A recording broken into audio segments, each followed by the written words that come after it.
आखिरकार इजराइल के 13 बंधक रिहा हुए। हमास ने 11 विदेशी बंधक भी इसके अलावा छोड़े। हमास ने बंधकों को रेड क्रॉस को सौंपा। राफा क्रॉसिंग जो कि मिस्र और गाजा के साथ लगती हुई है, वहां से इन सभी बंधकों की रिहाई की गई। हिजरा में एयरफोर्स बेस पर सभी बंधक पहुंच गए हैं, जहां पर सभी का मेडिकल चेकअप करवाया गया। ये तस्वीरें उस दौरान की जब राफा क्रॉसिंग के जरिए, ये देखिए इन गाड़ियों के अंदर, एम्बुलेंसेस के अंदर ये तमाम विदेशी बंधक हैं जो कि हमास के चंगुल में थे। और आइए अब आपको दिखाते हैं कि रिहाई को लेकर और क्या डिटेल्स सामने आई है।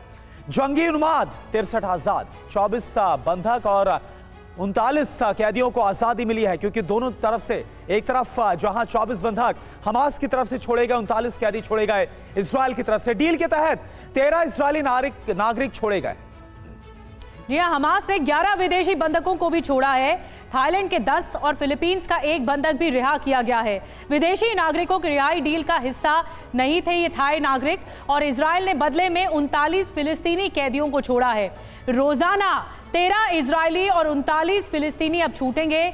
दोनों ओर से 4 दिन तक ये सिलसिला जारी रहेगा। प्रोफेसर संजय भारद्वाज जी, आप जो ये देख रहे हैं बंधक डील के तहत, पहले आया कि शुरुआती जैसे ही डील हुई, अनाउंस हुई, उसके शुरुआती 15 मिनट में हमला कर दिया गया, लेकिन अब ऐसा लग रहा है कि ये बंधक डील पटरी पर आई है, दूसरा दिन है और 4 दिन तक ये सिलसिला चलेगा। क्या कहेंगे आप? देखिए, 2 बातें साफ है इसमें। पहली बात कि इजराइल जब इजराइल ने अपना ऑपरेशन शुरू किया, आईडीएफ ने जब अपना ऑपरेशन शुरू किया, तो आर पार की लड़ाई लड़ने का ऑपरेशन था, हमास को ख़त्म करने का बिल्कुल एकदम मकसद लेके आके बढ़े थे। लेकिन चूंकि इंटरनेशनल प्रेशर था इजराइल पे भी कि आप सीज़ फायर कीजिए, आप 4 दिन का सीज़ फायर कीजिए, और जो उसमें जो फ़लस्तीनी कैदी हैं उनको छोड़िए, और जो बंधक बनाए गए हैं हमास को उनको छोड़िए, क्योंकि एक ह्यूमैनिटेरियन क्राइसिस यहाँ पे आ चुका था। तो ये बात मान के चलिए कि इजराइल कभी भी गिव अप करने के मूड में अभी भी नहीं है। हमास के खात्मे के लिए वो डिटरमाइंड है।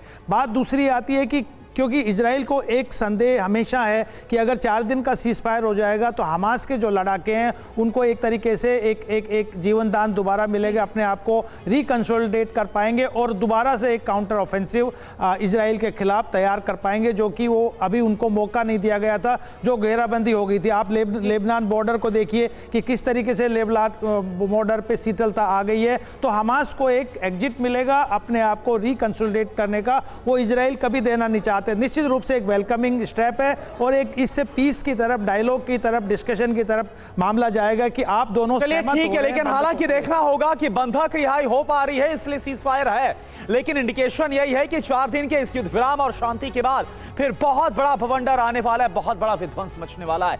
एक और बड़ी खबर, हमास ने 3 फिलिस्तीनियों को मारा। वेस्ट बैंक में 3 फिलिस्तीनियों की हत्या की है। इजराइल के लिए काम करने का आरोप इन पर लगा है। तो वेस्ट बैंक से ये बहुत बड़ी खबर, जहां पर 3 फिलिस्तीनी, इन पर आरोप लगा मुखबिरी का। 3 फिलिस्तीनियों को कैसे मारा है, लोगों ने इनको पकड़ा और इसके बाद मौत के घाट उतार दिया। कौन थे ये लोग? ये सभी हमास के समर्थक थे, जिन्होंने 3 फिलिस्तीनियों पर आरोप लगाया कि वो आईडीएफ यानी कि इजरायली सेना की मदद कर रहे हैं, और इसके बाद इन्होंने इन तीनों फिलिस्तीनियों को मार दिया।